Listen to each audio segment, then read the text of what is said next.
അഴത്തൂര് മുമ്പേൽ എപ്പിസോഡിൻ്റെ തുടക്കം തന്നെ അലീനയാണെങ്കിൽ ആരോട് ബൈജുവിനോടും പൗലോസിനോടുമായിട്ട് പറയുകയാണ്, എന്തായാലും പോവാണ്.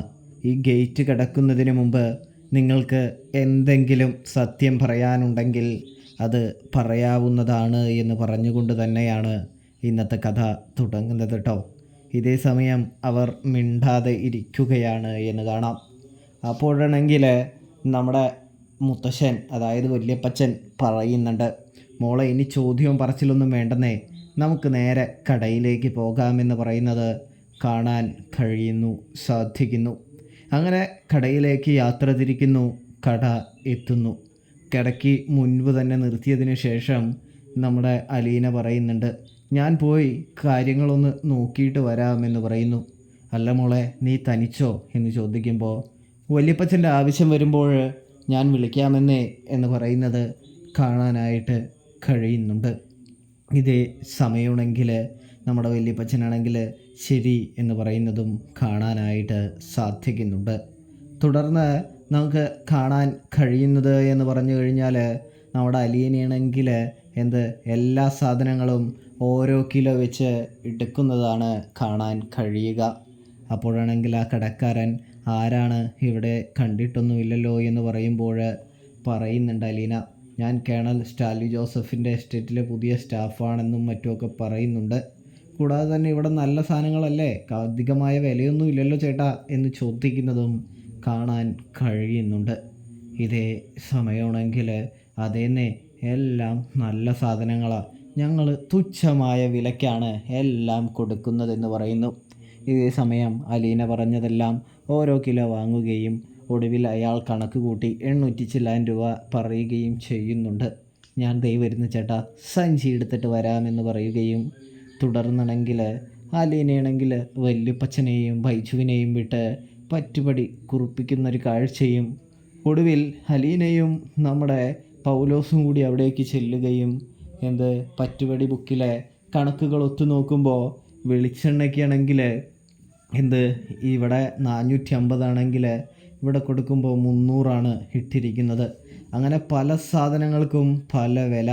അരിയാണെങ്കിൽ 40 കിലോ ഒക്കെയാണ് എഴുതി വെച്ചിരിക്കുന്നത്. ഇതേ സമയം എൻ്റെ പൗലോസേട്ടാ, 40 കിലോയോ? നീ ഇന്നലെ 10 മേടിച്ചു എന്നല്ലേടാ പറഞ്ഞത്, ഇന്ന് 20, അപ്പം 30 അല്ലേ ആവുള്ളൂ, പിന്നെ ഏതാടാ ഈ 10 കിലോ എന്ന് ചോദിക്കുകയാണ്. ഇതേ സമയം ഇതാരാ, എന്താ പ്രശ്നം എന്ന് കടക്കാരൻ ചോദിക്കുമ്പോൾ ഇതേ കേണൽ സ്റ്റാൻലി ജോസഫിൻ്റെ മകളാ, എൻ്റെ കൊച്ചുമോള് എന്ന് പറയുന്നു. ഇതേ സമയം അല്ല, ഇതെന്താ ഓരോ തിരിച്ച സാധനങ്ങൾ മേടിച്ചല്ലോ എന്ന് പറയുമ്പോൾ അതിനെയാടാ ബുദ്ധി എന്ന് പറയുന്നത്. നിൻ്റെ വിലയും കാര്യങ്ങളൊക്കെ ഒന്ന് അറിയാൻ എൻ്റെ കൊച്ചുമോള് നിന്നെ ഒന്ന് പരീക്ഷിച്ച് നോക്കിയതാണ് എന്ന് പറയുന്നു.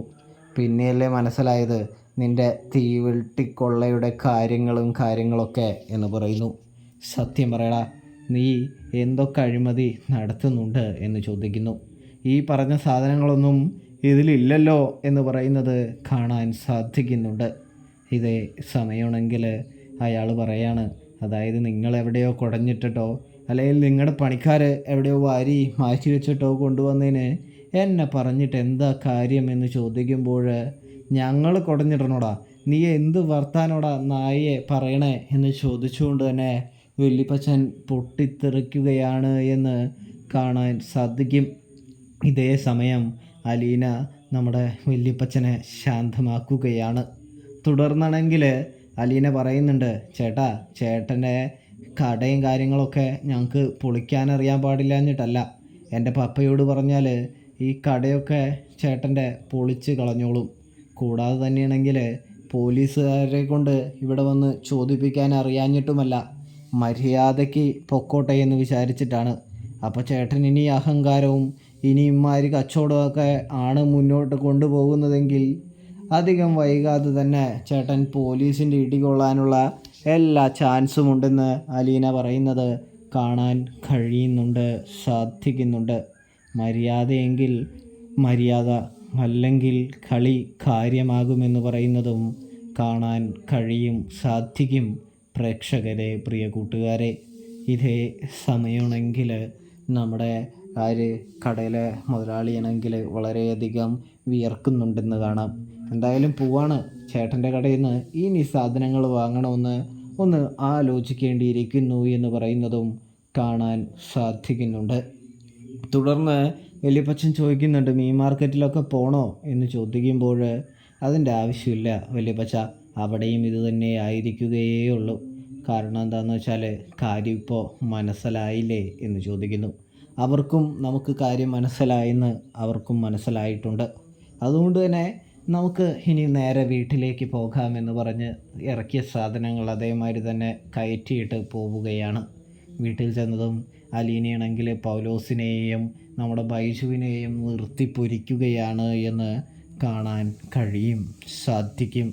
തുടർന്നാണെങ്കിൽ നമ്മുടെ അലീനയാണെങ്കിൽ കാര്യങ്ങളൊക്കെ ചോദിച്ച് മനസ്സിലാക്കുകയാണ്. പക്ഷേ പറയുന്നില്ല ഒന്നും വിട്ട് നമ്മുടെ പൗലോസും ബൈജുവും. ഒടുവിൽ നമ്മുടെ അലീനയാണെങ്കിൽ ഇനി പപ്പയെ വിളിച്ചാൽ മാത്രമേ കാര്യം നടക്കുകയുള്ളൂ എന്നുണ്ടോ എന്ന് ചോദിക്കുമ്പോൾ പപ്പയെ, അതായത് കിണർ സാബിനെ വിളിക്കേണ്ട, ഞങ്ങൾ പോയിക്കോളാം എന്ന് പറയുമ്പോൾ നിങ്ങൾ പോവാനല്ല പറഞ്ഞത്, അല്ലെങ്കിലും കള്ളത്തരം കാണിച്ച് കള്ളത്തരം പിടിച്ച് കഴിയുമ്പോഴുള്ള എല്ലാവരുടെയും ഒരു പ്രത്യേക അടവാണിത് എന്ന് അലീന പറയുന്നത് കാണാൻ സാധിക്കും. നിങ്ങൾ ചെയ്ത തെറ്റിന് നിങ്ങൾ അനുഭവിച്ചേ മതിയാവുകയുള്ളൂ എന്ന് പറയുന്നു. എങ്ങനെയാണ് എൻ്റെ പപ്പയുടെ പൈസ നിങ്ങൾ വീതിച്ചെടുക്കുന്നത് എന്ന് ചോദിക്കുന്നു. ആൾക്ക് എങ്ങനെയാണ്, എത്ര കിട്ടും എന്ന് ചോദിക്കുന്നത് കാണാൻ സാധിക്കുന്നുണ്ട്. ഇതേ സമയം ബൈജു ആണെങ്കിൽ പറയാൻ തുടങ്ങാണ്, ഒരാൾക്ക് ഒരു 20-25 വെച്ച് കിട്ടുമെന്ന് പറയുമ്പോൾ ലക്ഷമാണോ എന്ന് അലീന ചോദിക്കുകയാണ്. ലക്ഷമല്ല കുഞ്ഞെ, 1000 എന്ന് പറയുന്നു.